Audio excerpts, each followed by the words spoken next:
Sa mga hahabol po ng bakasyon, isang one-of-a-kind adventure na pasok sa budget ang pwedeng ma-achieve sa Negros Oriental. Narito ang bagong episode ng Biyahe ni Drew.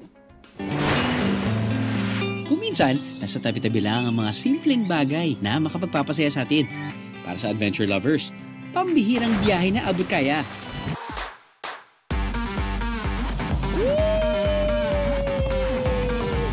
If you're around this region, I think I have to say, ito yung isa sa mga locations or yung experiences na kailangan yung ma-experience. Sinabi nila na may treasure, may laman daw yung mga butas. Totoo nga bang may kayamanan sa falls na ito? Mga instrumentong ginagaya ang mga tunog na naririnig sa paligid. Dapat ganito. Pwedeng ba yan? Sige. Sige, try. Mahina yung pinakadulo. Mas mahina yung... Pieros, anong gagawin nyo kung makakita kayo ng sandamakmak na paggalagalang unggoy? O edi, magpapabitsure.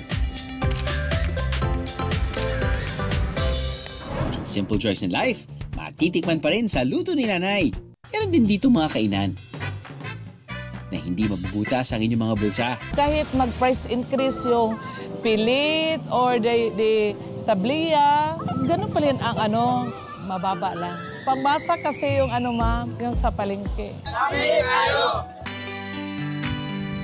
Kung simple joys in life ang hinahanap nyo at pinagdadasal,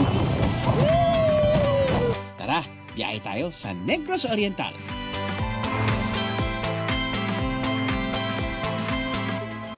Kapuso, para sa mga maiinit na balita, mag-subscribe sa GMA Integrated News sa YouTube.